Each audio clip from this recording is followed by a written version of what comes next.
This is Defiance Daily Dispatches for the Defiant. I am your host, Miles Taylor, and today we're going to talk about a couple of big things. We're going to talk about the aftermath of July 4th. I know you're tired of talking about America's 250th birthday. So am I. It should have been the thing that passed with some great fanfare and reflection and joy about how far America's come. But Donald Trump just kept screwing up the holiday, and some of that aftermath has followed him into this week. We're also going to talk about soccer.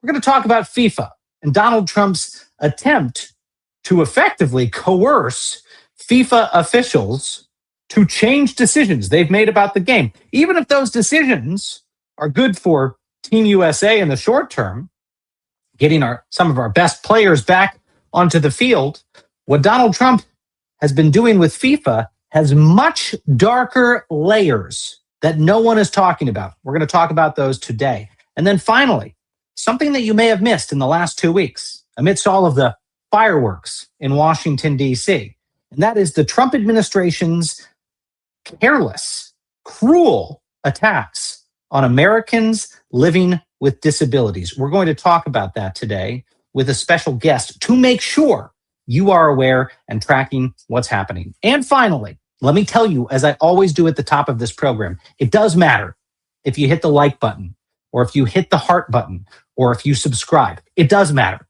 because it doesn't just grow our audience, it grows the defiance in this country.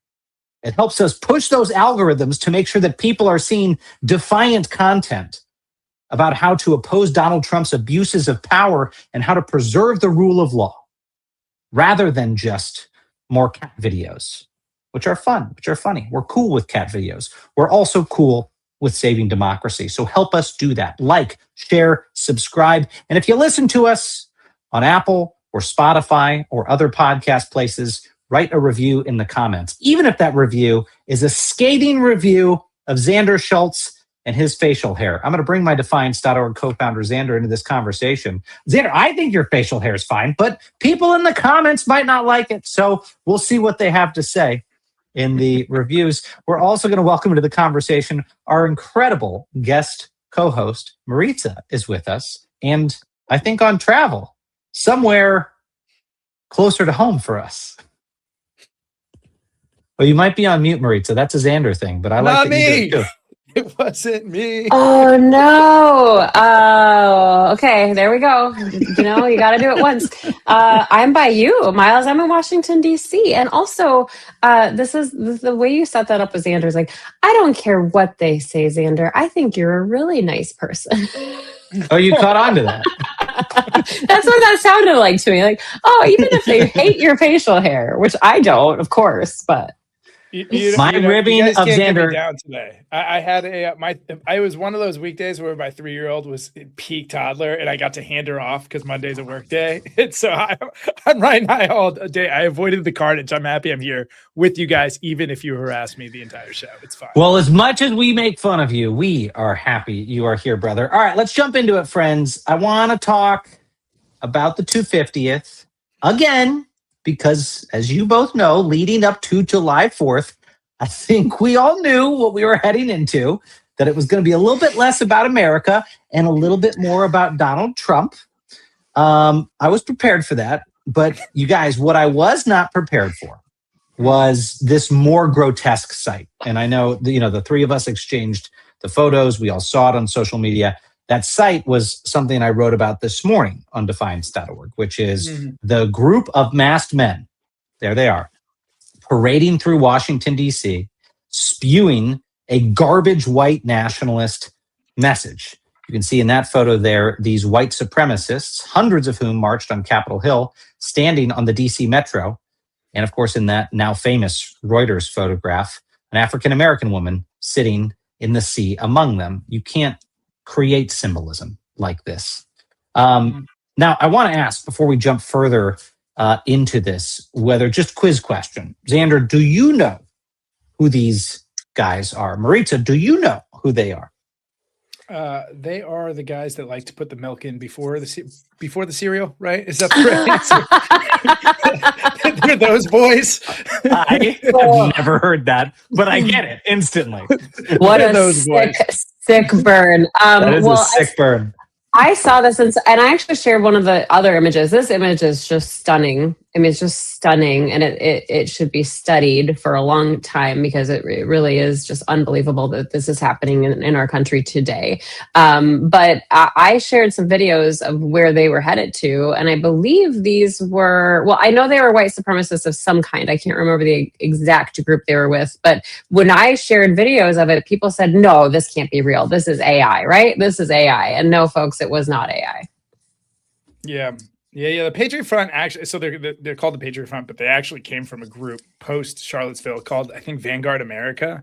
And Vanguard America just straight up had Nazi symbolism. And then post Charlottesville, they kind of rebranded, or they had a breakout that embraced this like red, white, and blue look. But they are Nazis, and make no mistake about it.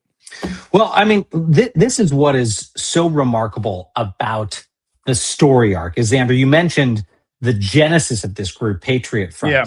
In that bloody day in Charlottesville. If folks don't remember, I'm going to take you back to 2017, August. So this is early in Trump's first term. There was a Unite the Right rally in Charlottesville, Virginia, home of University of Virginia. And these far-right extremist groups came together. A lot of them were preaching violence, not just hateful, bigoted views about a white supremacist America, but pushing for actual violence. And then it happened. One of the protesters, one of the violent extremists there, drove into one of the protesters of the event, a woman named Heather Heyer, and killed her with a vehicle in an act that was intentional, in an act for which he is now serving multiple life sentences. An act which Donald Trump's own attorney general at the time, who I worked with, Jeff Sessions, not really considered a squishy Republican, said was an act of domestic terrorism. But guess who, you guys in the administration at the time refused to call it terrorism?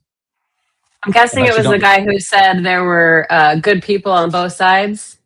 Ding, ding, ding. It was that guy. And I will never forget my former boss, John Kelly, standing behind Donald Trump as he said exactly those words, that there was good people on both sides of this terrorist attack.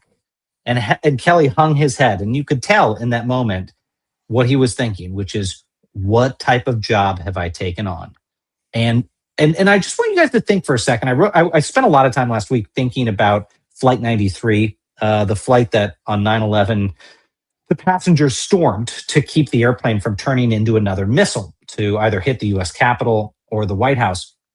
And I was writing about it last week.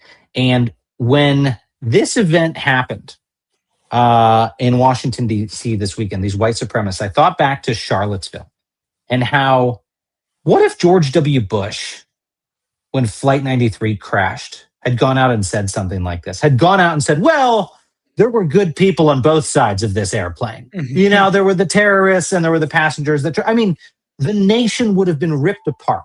Now, what happened in Charlottesville wasn't of the same magnitude as 9/11, but that moral equivalence that Donald Trump showed the day that Charlottesville happened was not a one-off. We saw that continue throughout his administration. I saw it continue as the person responsible for implementing Trump's terrorism prevention strategy across the United States of America, is that he refused to categorize far-right extremists as domestic terrorists. He refused to let us draft a national counterterrorism strategy that talked about that. His White House only gave us a couple of lines in the strategy that even nodded towards domestic terrorism. And even then, they made sure we threw in terms like animal rights extremists and environmental extremists, as if PETA protesters and climate scientists were as big of a threat as Al-Qaeda and ISIS. And that moral equivalence, of course, continued all the way to January 6th, the domestic terrorist attack that none of us should have been surprised happened because this president did not see far-right extremists as terrorists. He saw them as supporters. And of course, anyone who doubted me saying that, and I had a lot of people neg me for years and say, Miles, how dare you say Donald Trump supports terrorism? How dare you say that he supports what happened that day. Well, no one needs to question that anymore. He came in and he pardoned all of the people in the Capitol insurrection, again, who his own attorney general said were domestic terrorists. Then it was a second attorney general, and tried to create a $1.776 billion slush fund for them. Let's not lose sight of 1776. These people aren't terrorists to him. They are patriots. That's why he used the number 1776. Anyway, I'll step off my soapbox here, but the point being that the story arc here is we've gone from Charlottesville, where Donald Trump in 2017 gave a wink and a nod to white supremacists, to America's 250th birthday. Just under 10 years after that incident, where now, by the hundreds, they march across the United States Capitol, chanting what they want, and without any fear of being investigated or stopped or questioned, because these folks, to him, are patriots, not traitors.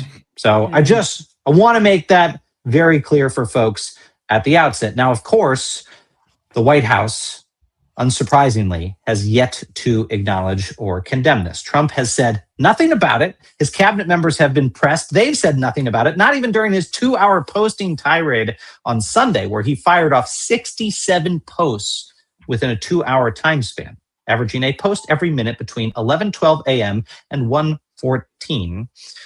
The only person to speak of it on behalf of the administration has been Interior Secretary Doug Burgum, who appeared on CNN's Face the Nation on Sunday, where he gave some mealy-mouthed response that basically, he didn't like the message of these white supremacists, but, they're allowed the right to free speech. Nowhere in that interview, by the way, did he condemn the actions. That's the cool thing about free speech, you guys. I know I don't need to tell Maritza and Xander. The cool thing about free speech is you can let other people say what you want, what they want, and you also can criticize them. You can say, these white supremacists have a right to say everything they want, and I think they're disgusting little bigots. You're allowed to say that. That's free speech. Yeah. In fact, you're encouraged to condemn vile rhetoric with your own free speech. But Doug, he couldn't find it within himself to do that. Now, moments like this are pretty important to break out of our media silos, because we here all know that the right is a master of twisting the message.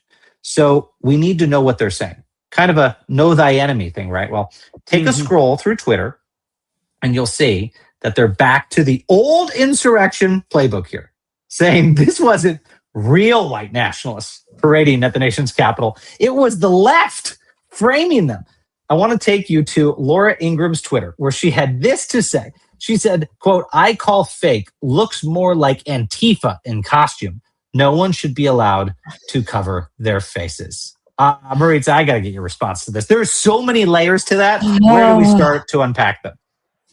Well, I just think it's unbelievable that, they just can't, they just say, oh, well, don't trust your lying eyes, right? Like, don't see what's right in front of you. Just like the people on January 6th were just, they were just having self-guided tours through the Capitol with zip ties and leather gloves and God knows what else running through the Capitol. I'm sure that they were just on a self-guided tour. I think this is nuts.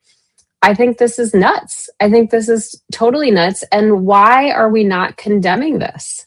I mean, these are simple things. Being against racism, being against bigotry, that's not partisan. That's just being a good human.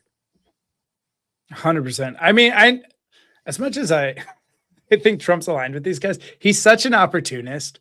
Trump will just support whoever will help him hold on to power in so many ways. It's a good reminder, though, protect our neighbors. We're getting better at practicing protecting our neighbors. I hope next time folks in DC see a bus like that. And to be fair, maybe you don't know who these guys are, so maybe people weren't familiar with who they are. Surround that woman, show her some love, let her know you're there. You're there for her, that you won't let anything happen to her. There's a lot more of us than these fucking LARPers running around pretending they're tough. And I love the idea that they went all this way. Some traveled very far to get to DC to march around just for Laura Ingraham to call them Antifa. It's like, that has to be weird to wake up to. Thinking that you did something powerful. I didn't even think that. I didn't even think about that. As they're like, wait, no. We're the people the president loves. We're his supporters. Did something Don't cool. call us Antifa. We're the guys. I mean, Yeah, no. well, I was saying there's so many layers to this because, of course, the mask thing is hilarious and hypocritical. That Laura Ingraham is like, they should not be allowed to wear masks, right? The same Laura Ingraham who is like, the ICE agents need to wear masks to protect themselves. Well, these bigots are wearing masks because they're scared of the people seeing who they are, taking pictures of them in the metro, Xander, or doing what they should do, booing them. People should just boo them as they go by. They don't want to be booed. They want to have the mask up so they can feel invincible. But here's the other thing. Mask, you want to know how I know? Less pointy, I noticed, than it used to be. Well, this is how I know that these folks aren't Antifa, Laura Ingraham. Mercedes, I want you to bring us to 52 seconds in the video. Maybe you're already there. I could show you why they're not. There you go. This guy right there. This is how we know that this is not a secret Antifa plot to try to make the right look bad, because the man right there in the video marching with these people is Thomas Rousseau, who is the leader of this organization, the Patriot Front, who is one of the people who marched at the Unite the Right rally in 2017 that resulted in a terrorist attack. That guy right there helped rebrand the organization from Vanguard, into Patriot Front. So there he is. So maybe he's just guesting there, Xander, and everyone is Antifa. He's just showing up. But I mean, that's how ridiculous this whole thing was. And you can see him right there on his readily accessible Wikipedia page. That is the guy running this organization. Also, by the way, this video wasn't even from Saturday. Laura posted a video that was from a 2025 winter interview of Patriot Front, as noted by the snow on the actual ground. So it just gets better and better. Fox's top on-air journalist, ladies and gentlemen. She's just fantastic. Sorry, Marie. Yeah, and the scarf in 100-degree temperatures, the scarf around his neck. That's also kind of a giveaway there. But I think, I watched Scooby-Doo growing up. Maybe this is one of those Scooby-Doo mysteries, and it's really Antifa with one of that guy's masks on, and they're going to pull it off at the end and reveal, I don't know, Xander. Guys, I need you to be quieter about this. We've got him surrounded. I've been talking to my Antifa peers all week. We've got it perfectly surrounded. We just need one more day. Calm down. No, Xander, I am glad. Go ahead. Go ahead. No, go ahead. I was just going to say, I'm glad you said pointy hats earlier because, we can joke about this, but we've all seen the black and white photos of the Ku Klux Klan marching through America's capital. And those were photos we saw in history books that were supposed to tell us about something terrible that happened in American history that wouldn't happen again. We have regressed to that. This is it, people. Xander is right. They don't have the pointy hats on. They don't need to, because it's clear who they are and what they're doing. And it's clear that this administration is unwilling to condemn them for the same reasons Donald Trump would not condemn multiple domestic terrorist attacks conducted by right-wing militants. Why? Because he sees them as supporters, not as terrorists. That is the huge inversion that's happened in the United States of America, is that people who have committed or condoned acts of terrorism are now being treated like patriots. And protesters in this country are the ones being treated like terrorists. Right? It's the stay-at-home moms going to the No Kings rallies that are being investigated by the federal government, that are being harassed, that are being interviewed by FBI agents because they've made posts about ICE. That is the inversion that has happened in this country. We're in the middle of it right now. So I think most folks don't have the distance of history to understand how significant this is. But we'll be talking about that march for years to come. And I'll just make two quick points. First of all, I would love to go take a look at the social media accounts of any of those masked guys to see them say, "No, Laura, I'm not Antifa. Like, it's me. It's your, what are they, Patriot Front? It's your Patriot Front friend. Like, I'm not Antifa." I would love to see what they're saying. But second of all, the image of the woman on is it the metro or the bus? Is she on a bus or the metro? Yeah. Okay. Yeah. So I think this is one of these photos that will be remembered throughout history. But I also, this is why some would say I'm not a very good journalist, because somebody took a picture of her sitting on that bus. And I really hope that after they took that picture, they went and sat next to her and said, how can I be a friend to you? What can I do? Are you okay? Because that's a terrifying image to me. So true. It definitely is. So true. Definitely is. Remember, I mean, we're all talking about how to like win elections and whatnot, but one of the easiest kind of pro-democracy things we can do is continue to just stand with each other and support our neighbors. And whenever we see something, do small acts like Maurice is talking about, for sure. And you know what, you guys? That's like a unanimous sentiment, or should be, across the political spectrum. Xander's sitting here. He's a socialist. I'm a conservative. I don't know Maritza's politics. She's that good of an independent journalist, so she's down the middle. Knows? And the three of us are saying it should be pretty easy to condemn white supremacists, especially violent white supremacists. Should be pretty easy. You guys, it's 2026. We could go on, but let me jump forward because you guys saw the other things that happened, which is the weather got a little bit rowdy, but the crowd got even rowdier at Trump's Freedom 250 event. And for anyone who saw the storms, that you probably also saw, the Capitol Police and Secret Service were tasked with evacuating the event because there was lightning, thunder, all that action. And the crowd was pissed. Take a look at what happened. Ladies and gentlemen, please continue moving towards the exit in a safe manner. There's people that have been standing outside for 10, 12 hours. What does the president think about this? Ask him. Send him an email. We already have. Right? I'm sure he's your boss. Exactly why we care about it. You guys have been lying to us for years. All right, folks, if you could continue to move towards the exit, we'd appreciate it. Thank you. Yeah, the weather, that socialist plot, the weather. And if that wasn't bad enough, the crowd actually tried to storm back into the event. Not once, but twice. Take a look at that. What? Yeah.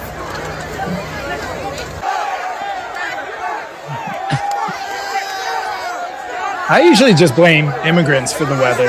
It's my go-to.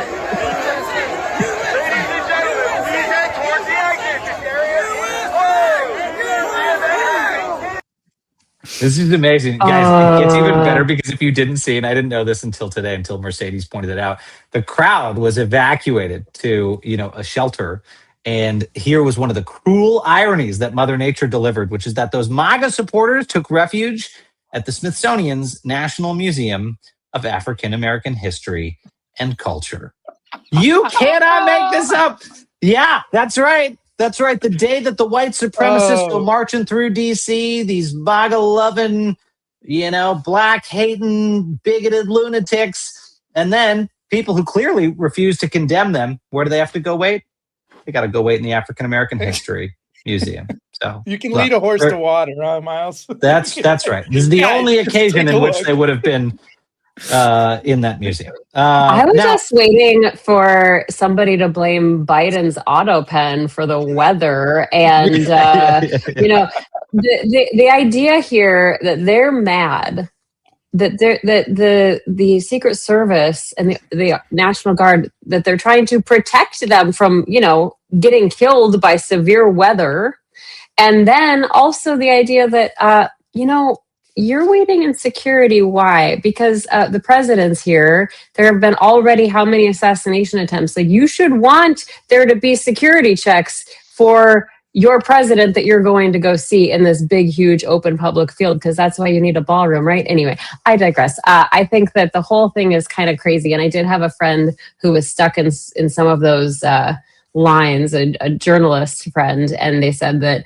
the crowd was so angry and they were pushing over the barriers, and it felt like what we watched happen on J6. Luckily, it didn't get to that level, but that crowd was mad, big mad. They were mad. Well, speaking of angry crowds, I'm going to take us to our next story, because the controversy around FIFA is just getting crazier and crazier and crazier. It seems by the hour. And Maritza, I don't know if you want to take us into some of the background here of what's going on with FIFA, but we've got some catching up to do, because even in the past couple hours, this story has gotten crazier.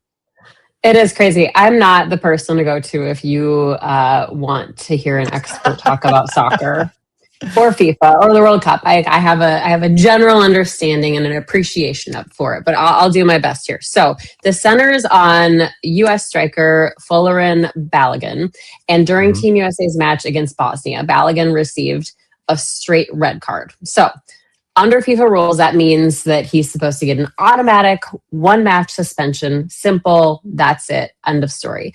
This morning, though, the president revealed that he personally called FIFA president Gianni Infantino, asked him to review the decision. And the thing, well, we can play this clip, but I'm not the expert here, but I did get some mom experts to weigh in. So I can talk about that on the other side of this clip. Of all Americans, thank you for getting rid of that ridiculous red card. This is his. That was interesting. It was spectacular. There was a reason the FIFA trophy sat here for as long as it did.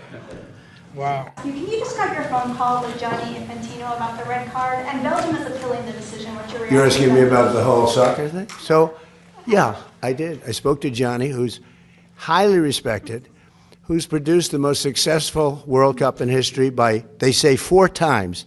And I'm a person that loves sports and was a good athlete. And I understand sports really well, really well. And that wasn't a foul. And this referee, who is a little bit suspect, if you check his past, he didn't do anything wrong. And he's our best player or one of our best players, a very vital player. And he gave him a red card. I didn't know what that meant. I didn't think it meant much. Then I started hearing that means he can't play in the next game, at least. Yes, I asked for a review by FIFA. I spoke to a man who's highly respected, and by the way, whose level of respect has gone up tenfold. Okay, there's a lot of things here, but Maritza, you go first, and then I'm going to unpack some of the other pieces. So, I mean, first of all, going after the ref's life, like talking about his past, like that's bizarre, right? How many people know about this specific ref? How does the president possibly know anything? I'll just say that. But I did reach out. I have a couple of friends who are NCAA soccer moms folks, and I asked them about this. Like, okay, give me was this legit? Tell me this. One of them said, hey, the red card wasn't warranted, but the president shouldn't be intervening. Another friend said there's some room for intent. The rules of World Cup, though, is that you cannot contest a red card. This is definitely against that. And then they talked about bigger inconsistencies with handing out penalties. But basically, they're saying at the end of the day, like, this is something unheard of, that the president of the United States should not be interfering or making calls on behalf of a red card. Xander, I want your take because your father was literally a part of a Team USA in an Olympics. I'm sure a piece of you is like, yeah, I want one of our best players reinstated. But another piece of you is like, but I don't want that to happen from coercion and corruption. It kind of like taints it. It's almost like anything good that happens now with Team USA is like spoiled because the president had to like call in a favor. Like the wrestling governing body used to be called FILA instead of FIFA. And they literally kicked wrestling out of the Olympics for like a short time. I don't know if you guys remember this because FILA was so corrupt. But you know what FILA didn't even do? They didn't host a press conference announcing their corruption with the guy who drove the corruption. It's so crazy. Old they're getting, which the president being like, yeah, I call. Like if that Brad Rathlisberger conversation happened today, it would be like a live podcast. He would just do it over the internet. Be like, you gotta find me the 10,700 votes. It's crazy how bold they're getting. Partially, and like the sad part is because they're kind of right. They know Congress has no interest in reeling them in, and so now they're doing these things as fucking press conferences. Also, Trump. For God's sake, the guy acts like there's a character minimum on the way he talks. That could have been said in more words. It's so insane how, and we were doing smash cuts to try to condense it down to 2 minutes of him being like, I didn't like the call, so I asked him to put him back in the World Cup. It's fucking crazy. It's just a stream of consciousness. But the crazy, there's more crazy to this, I know, even than what I'm about to say. But Belgium is who the US plays next, and they're appealing it, saying like, no, you can't do this. FIFA denied it. But then the president, when you said they didn't hide it, what they denied? They're doing a press conference. FIFA denied the appeal. Excuse me, they denied the appeal to appeal this decision. But then denied Belgium's appeal. I see. Yeah, but then it gave the president a chance to go to his old hits, because he got to say like, listen, Belgium, you want this guy to play, because if you don't, then it'll be like it's rigged, just like the 2020 election. So he got to get the big lie in there too. I mean, you have soccer, World Cup, America 250, and the big lie all in one place. Like, well, let me tell you, folks that are listening, the one thing, I haven't heard it anywhere else yet, and maybe I just haven't read enough news today, but here's what really struck me. And I remember because I lived it. This isn't just Trump picking up the phone and calling FIFA and saying, hey, can you do me a favor? There is a whole lot of backstory here that will make them, and clearly made them, feel a lot of pressure. Let me tell you that backstory. The year before Trump became president, in 2015, the U.S. Department of Justice indicted 14 different people, FEMA officials and businessmen, with corruption, with 2 decades of corruption to basically rig the sport and make money, right? So they got charged. Guess who came back into office and worked to drop or lessen some of those charges? Dun, da, da, da. It was Donald Trump. Yeah. And you know when that happened?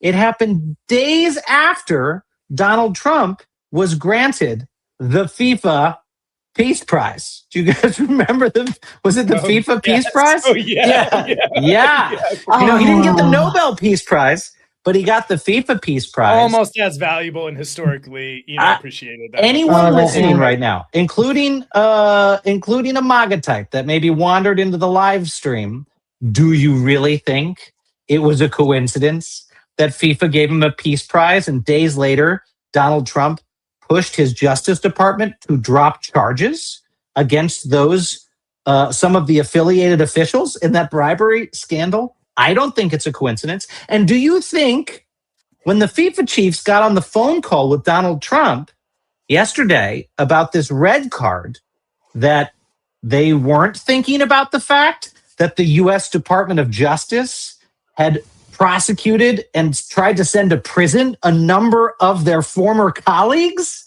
and that this man they were on the phone with was the one man who waved his magic wand to make those charges go away? Talk about a carrot and a stick that don't even need to be pointed out. And Trump knows that, you guys. He knows when he picked up the phone, yep, we've gone after and prosecuted a bunch of you guys in FIFA, you corrupt little mother effers, but I'm the one guy who's more corrupt than you, and I have taken the pressure off you, so do what I want, and you won't get in trouble. Don't do what I want. I don't know. Maybe we can make some of these investigations come back. It would blow my mind if these officials weren't thinking about that. I mean, they had to have been. This is just totally naked corruption. And no one's talking about it. No one has mentioned that. They're all just like, it's wrong for the president to make that phone call. Yeah, but you got to know the backstory.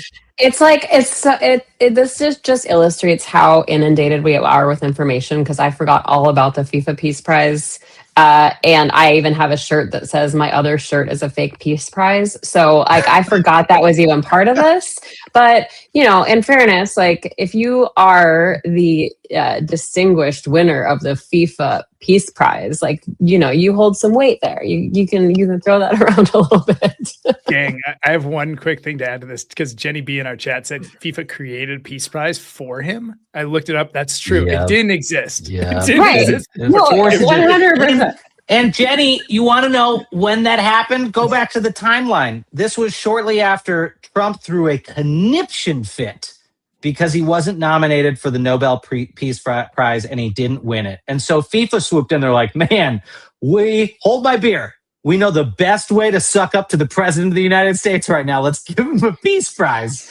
And if you guys want to know how deep the rot goes, guess who opened an office inside of Trump Tower? You guessed it. FIFA, the world's governing soccer organization, is a tenant in a building owned by the sitting president of the United States. You guys, this isn't just about FIFA being like, maybe we should do the right thing and reverse the red card. This is jam-packed with corruption. This is like the TNT of corruption. Go ahead, Marie. The president is so set on getting next year's Nobel Peace Prize that's why he decided to start bombing Iran. Like nothing says peace more than starting a war that nobody else wants to get into. Make it make sense. Make it make sense, Xander. If you didn't see it over the weekend, Hunter Biden won social media when he said that Donald Trump deserved the Nobel Peace Prize because he's ended the war with Iran 38 times. He keeps ending it and ending it and ending it. And now he's really ending it. But Hunter was like, but just wait, he'll probably end it some more. And he deserves the prize. A couple of days. It'll be over in a couple of days. We're so close to a deal. Just a couple more days. That's right. Well, I'm going to take us into our final story. Go ahead, Xander. I was just thinking maybe we should create a sister org to Defiance called Compliance, and it just like socially engineers Trump to do everything we want by flattering him.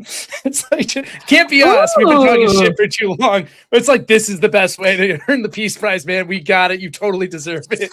Compliance. I love that, Xander. Compliance.org. We should, I mean, it's not really an April Fool's joke if you tell everyone ahead of time, but that'd be a real good April 1st thing is to launch compliance.org. He's so easy to manipulate. He's so like, we can't do it. We've been talking shit for far too long, but like we should have an alternative, dark ops engine that's just manipulating him towards actually good things through his vanity and insecurity. Not the worst idea I've heard today. Well, if we need one more reason to try to combat this man, our third and final story today is one of those reasons. And we've decided to end tonight by talking about a topic that we've wanted to talk about for a little while, but not without our important guest here with us tonight. This month, July, is Disability Pride Month. It's a time to celebrate the contributions of Americans living with disabilities and to recognize that disability rights are civil rights, which I will confess to you guys is something that once upon a time, I just heard as platitude. If you're not a disabled person, those are often just platitudes to you. I spent a long time working with an organization called Oscar Mike, and a very close friend runs that organization. They represent quadriplegic veterans, and you go spend time with that community. You go spend a day with one of those veterans, and you realize how much the federal government and society can get in the way of people who have disabilities. And it means something very different to me now. But this month comes with a bit of a warning because Donald Trump's Justice Department just quietly released a legal memo that questions one of the most important disability rights decisions in modern American history. This is something called the Olmstead decision. Now, unless you've worked in disability advocacy, you've probably never heard of it. But if you know someone living with a disability who receives support to live independently in their home instead of an institution, there is a good chance that Olmstead helped make that possible, to give them the dignity of living in their own home instead of being institutionalized by the federal government. Well, here's what happened. Back in 1999, the Supreme Court ruled that under the Americans with Disabilities Act, people living with disabilities have the right to receive services in the most integrated setting possible. In plain English, if someone's able to live safely at home with the right support, the government shouldn't force them into a nursing home or another institution simply because they have a disability. That decision transformed millions of lives. And now the Trump Justice Department is arguing that states are not required to provide many of those home and community-based services anymore. That's right. They're saying pull the plug. Disability advocates say that interpretation doesn't simply reinterpret the law. It opens the door to rolling back nearly 3 decades of civil rights protections for Americans living with disabilities. So here to help us understand what's at stake and how exactly we can defy this, we are joined by Chief Executive Officer and founder of Disability Community for Democracy and proud Defiance member, Nieta Green. Hi, my friend. Hi. And you can say Nieta, that's how it's said in Spanish, but I say Naita, that's how I pronounce Naita. You know, I have a rule There we go. that we pronounce people's names how they pronounce them. That's fair. I just wanted to say, because I am Puerto Rican and Cuban on my mother's side, a lot of people do say it the Spanish way because of that. So I do want to say, Miles and Xander, thank you so much for having me on. I love being a member of Defiance, and Miles, our politics are very similar, and this is why this is disturbing to me. Okay. Well, so tell us, my friend, when you saw this decision, one, were you surprised? And two, how would you describe to a layperson the implications? I don't think people understand the extraordinary magnitude here. So I'm going to just say this to people. No, I wasn't surprised because I have been disabled my whole life. I was in special education. I am a younger Gen Xer, so I have more in common with elder millennials. So I was in school when the ADA became law. And I was in high school when this case started. And I was in college when the Supreme Court decision came out. And I have multiple disabilities. And so for me, it doesn't surprise me. And let me tell you why. Really simple. The current occupant, that's what I call him, the current occupant, hates people with disabilities. And he thinks people with disabilities are ugly. He makes fun of them. And so when he came out with that executive order a few days before the 35th anniversary last year, criminalizing homelessness and substance abuse disorder, this is not surprising that this memo to twist themselves into knots to say that the Supreme Court decision doesn't say what the Supreme Court decision says to do this. And no, I'm not surprised.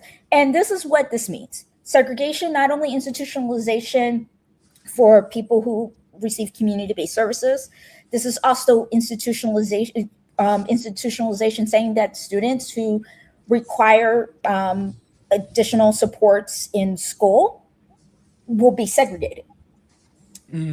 That's what that means. So if your child is in special education and is in integrated classrooms, now, again, I was a special ed student who had a lot of pullouts because I have learning disabilities, different types of learning disabilities. I also have some mental health stuff. And so I had pullouts all the time. See, school psychologists, all of that stuff. And I graduated with a high school college prep diploma. I have a college degree, and I went to grad school. You're here. Yeah, so I just want to say, if 504 and the ADA did not exist at the time, I would have been segregated in the classroom. I would have been shoved into classroom and possibly drugged and institutionalized. So I just want to say this is dangerous for everyone, and they will criminalize dissent. This country is known for criminalizing dissent, called protest psychosis. So we'll start with the disability community, and all four of us who do not like this administration, they will say that we are mentally ill. They did this to Black men, Black women, white women, said you're schizophrenic, you're depressed. I mean, they did this during the ugly laws. This is not brand new, but right. We talked about this with Nick Perro. Senator John Tester and I talked about this just last week, and this very thing. And I'm glad you brought that up because this is about disability and mental health. And something we talked about with Nick was this idea that they could say, well, they have Trump derangement syndrome, and that's a mental disability. And so they could use that to go after dissent, like you're saying. But I do wonder, you guys have this big push, and you're calling it "Say No to Crip Crow." Have you seen a big, broad? There you go. Your shirt's on there. Yeah. Have you seen a big, broad, like uptick in support for this, and just a basic understanding and awareness since you've been sounding the alarm? Yes. And I will say this, there's different competing ideas on how to handle this. There are bills, there's a bill already out that talks about codifying this. But the problem with that bill is there's extra stuff around insurance and, long-term services. That's not what we want to do, right? We basically want to just codify the Olmstead decision into Section 2 of the ADA. We're not asking the government for any money. We understand in this environment that it's not the move. Also, the problem with some of the ideas that people are having, there's other issues like if people need to work, like if people want to live in the community and they are not, they're not on disability, SSI or SSDI, and they need to work. There's a lot of employment barriers. We need to fix the ADA, and it's easier to do that through reconciliation than it is to pass a full-on bill. We're doing the same thing that George W. Bush did, is just amend it. And I think that's what people don't understand, where you have to play the cards that you're dealt. And in this environment, trying to, expand housing and all of that, the math has to math, and the math, as the young folks say, the math ain't mathing when you're trying to say you need to expand housing. When you have a current occupant who wants to institutionalize people who have substance abuse disorder and who have mental health disorders, and they don't believe in housing first. Mm-hmm. Mm-hmm. I mean, one of Hitler's great successes was arguing the case that morality itself was invented by weaker people to stop stronger people from claiming their rights and their power over them, right? And so there's so many pieces of what Trump's doing that is a callback to other authoritarian movements, across kind of all of his behaviors. I wonder, look, I think the future is going to be one because of organizers like yourself, trusted messengers that many people can see themselves in. Instead of a political party, they have loyalty to. It's going to be a lot more like folks like yourself that millions can see themselves in. I wonder, what is the status of disabled organizing today? Organizing writ large is underfunded, and then I imagine this niche is dramatically underfunded. What is the state of organizing today, and are you seeing new opportunities, as mentioned earlier, because of this attack on the disabled community? Yeah, and can I pin one little thing onto that, which is tell us about some of the specific actions people can take too.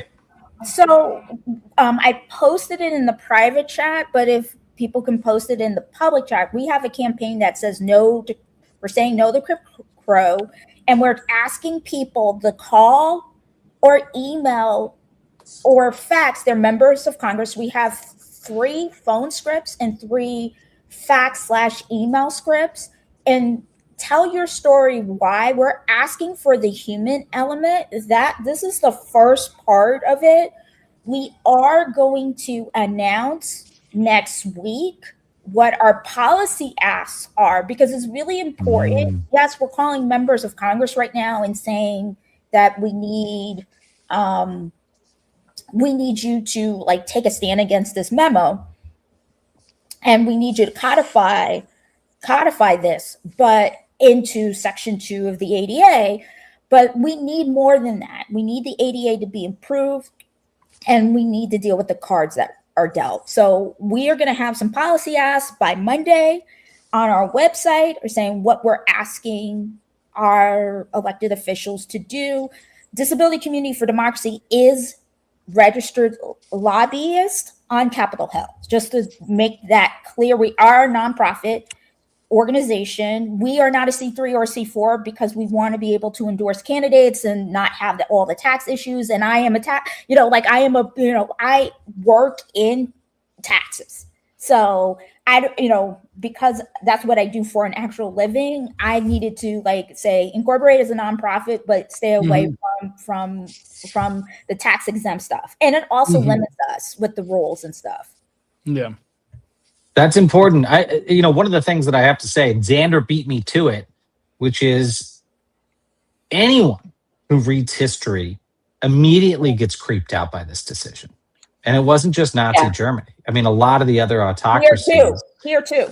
Here, I mean, there is just this reflexive. I don't even know if I can begin to dissect it here. I'm sure y'all are better qualified to dissect it. But it's like right away when autocratic movements take power, they start focusing on people with disabilities. They start talking about institutionalizing them. Of course, it got as insane in Nazi Germany as forced sterilization and murder. But what the hell is going on here, people?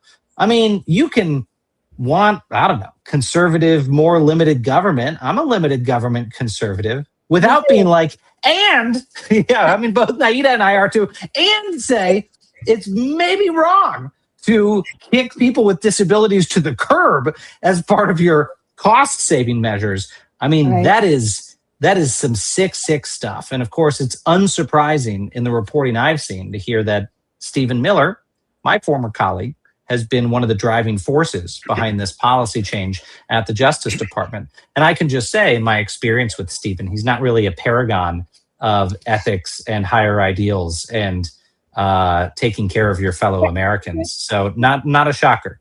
Can I say something? Please. In the 1980s, there are a lot of people who don't like Ronald Reagan and blame, Reagan for why we are here. I know Xander does, but one of the things Reagan did. I'm a big Reagan lover, so differences of opinion here. One of the things Reagan did was literally say these institutions needed to be closed. Now, he also should have made sure these, outpatient stuff with services were funded. But I need people to look up, and this is just look this up. Gerardo Rivera's 2020 Willowbrook State School. He went in there undercover. These were children in their own waste. These children were given TB without their consent, without the parents' consent. And I'm going to say this as somebody who is old enough to remember. I'm from the New York tri-state area. I grew up in Westchester. I was a kid when Willowbrook closed. I am that old. This is in my lifetime. So I want people to understand everything that is happening is because people with disabilities literally put their bodies on the line. Because everybody keeps saying, oh, disability protests weren't violent. They weren't violent in the way that you saw the civil rights movement of the 1950s and 60s be violent. But people with disabilities did the Capitol Crawl in 1990. They got in front of buses. We need to say this. Humanity is not up for debate. We wouldn't have the rights we have without the sane Republican Party, like Section 504, which is under the Rehabilitation Act of 1973, was signed by Nixon. I know Nixon is a criminal. Expansion around voting, access to the ballot, when they updated the Voting Rights Act, that was Reagan who signed that. HAVA Act, that was George W. Bush. The amendments to the ADA, that was George W. Bush, and his father, George H.W. Bush, signed the ADA in 1990. And he was the one in 1988 who said disability for the first time in a presidential campaign. So these people, I won't curse, but these people have lost their mind, and I don't want to help them find it. I want to get the people who are on our side, who have some sense, to understand our history. Well, I'm going to curse for you. They're fucking cowards. And what Disability Community for Democracy is doing is helping folks step up against them, helping folks push back. And I just got to say, my friend, proud to have you as a Defiance member. grateful for what you're doing. And I would urge everyone listening, go check out Disability Community for Democracy. Go check out their actions. Take action. Make those phone calls. They've made it unbelievably easy for you to use those scripts to contact your members of Congress. Can I say Thank one you, more my thing? friend. Please, Can I yeah, say hit us. one more thing? So the last thing I will say before I close, I want to thank Nick Pero from Sick of This Shit Publications. He is now the director of framing for Disability Community for Democracy. This is going to take a multi-pronged effort. We are building our partners within the disability community and outside of the disability community. So if you want to partner with us, you can send an email to info@disabilitycommunityfordemocracy.org. This is going to take money because, again, we need to go to DC. We are a completely volunteer organization. Please subscribe to Nothing About Us Without Us. Please purchase our merchandise. We need bodies in DC. We need to be in the streets. We need to be in media. And I want to thank Maritza. I'm sorry. I'm sorry if I'm saying your name wrong. You earned it. You earned that. You earned it. We started and we ended with it.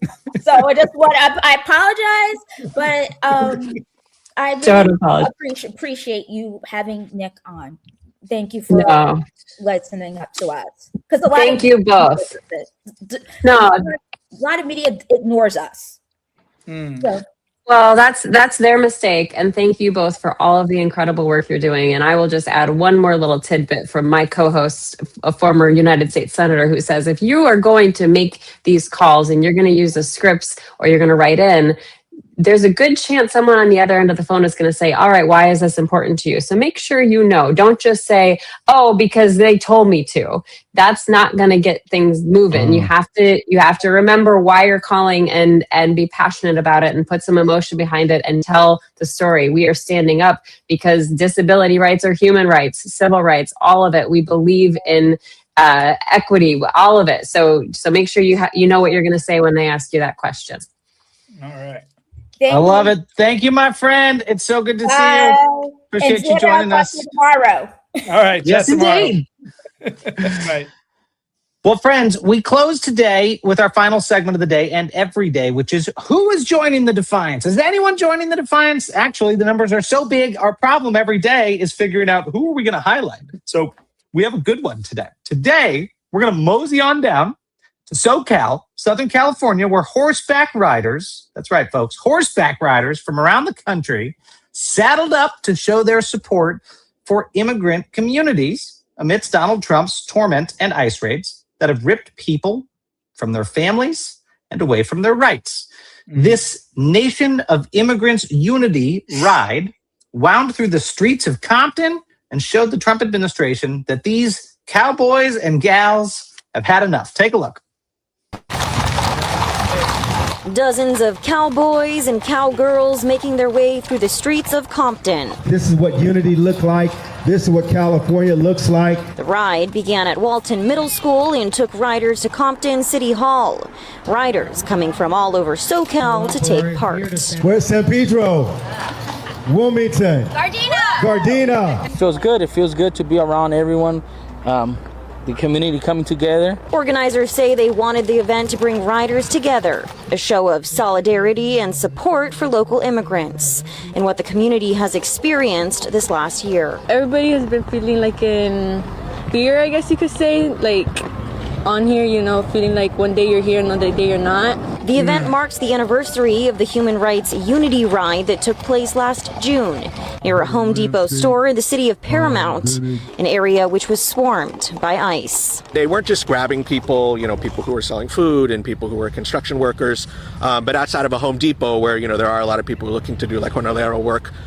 They got in a fight with people from our community, and it was just, it was shocking to people who live in this area in the Southeast. We're not used to that kind of disruption. We are a peaceful community in Compton. I got to say, you guys, anytime horses are used for protest or solidarity, I get pretty excited. I think it's a cool thing. Little known fact that a lot of people don't realize, especially people who didn't grow up around horses, you can ride a horse on almost any road in America, not highways and other things, but horses are legally considered a vehicle or traffic. So we're not making enough use of horses to make a point. It catches your attention if you're living in some small town, if all of a sudden, 50 horses come down the main street. It's a very good attention grabbing thing. I thought it was really cool that they did this. And if you want to see Miles Taylor exclusively travel by horse, smash that heart button, subscribe, and Miles will travel only by heart all of Hit September. the heart button. If this is the most liked Defiance Daily episode of the week, oh boy, I will find an opportunity to do episode on horseback, or at least part of an episode on horseback. My wife's listening to this right now, and she's like, "What the are you talking about?" That's right. If this is the most hearted episode of the week, we'll take stock on Friday. I'm counting on Mercedes to have us revisit this on Friday. Then I'm going to do a live stream on horseback. You've got my word. Yeah, and Xander and I are still talking about getting tattoos. Different story. Oh, more brohood, more male bonding. Is that why you have horses and tats here at Defiance? Come join the club, defiance.org. Okay, that's why you have a cowboy hat behind you. I'm just gonna tell you, if you come to Montana. This is the beach hat. This is no okay. Montana hat. You don't want me wearing this on the program. I look like the Scarecrow from Wizard of Oz. Yeah, actually, that's a choice. Okay, so somebody in the chat brought this up. I'm glad they did. There is a rule. I think this got a great attention in California. I don't know if it would get as much attention in Montana because you do see people riding horses. That's true. Totally. It does make a scene. It does cause attention. But I do have to say, if you ride a horse, Miles, and you come to Montana and ride a horse and wear a cowboy hat, I'm just going to let you know, everyone will know that you're a tourist. Everyone will know that you are not. Not when they see the way I ride, Mercedes. Not when they see the way I ride. You keep calling me Mercedes. Sorry, but I'm Marie. No. I wanted our producer to know. Forget you, Maritza. The only funny thing is, I wouldn't even say anything, but every once in a while I see Mercedes' hands go up, down, like, what is he doing? Why is he calling me out? Miles trying to get everyone's name wrong this episode. He's got to go. You got to call me something, to Miles. I feel left out. This was a rough episode for names. Even Xander. People email me about Xander, which is usually to say they're usually like, you should fire him. He's the worst. Get that guy out of here. They spell his name with a Z. They're always spelling his name with a Z. Public service announcement. It's Xander with an X. All right. It's Maritza like pizza. And it's Miles the same way you normally see it spelled. They spell my name with a Z too. They do. They put a Z in my name too, Xander. We're friends. Look at that, Miles. Yeah. Xander and I have something that you're left out of. Some people spell it Miles. Some people spell it Miles with a Z. Miles. That's who's going to be running compliance.org is Miles. Miles Tyler. It is a good reminder, though. I know we're about to side off here. It is a good reminder. I know we're going through a bit of a lull as a country in terms of like occupied cities and all that, but that was a good reminder to invest in local groups, both local groups you're a part of, right? Like your neighbors and whatnot, other like local affiliate groups that you're obviously a part of, but also local groups that support different disenfranchised or targeted communities to see how you can be of help. If you're not a member of one of those, right? If you see how you can be of help to them with resources, with just your friendship and whatnot. And so it's harder to find the motivation to do it than when you're being occupied, as we saw in Minneapolis, but it's a great time to invest in density of local groups and making sure you're part of many of them so you can step up when needed.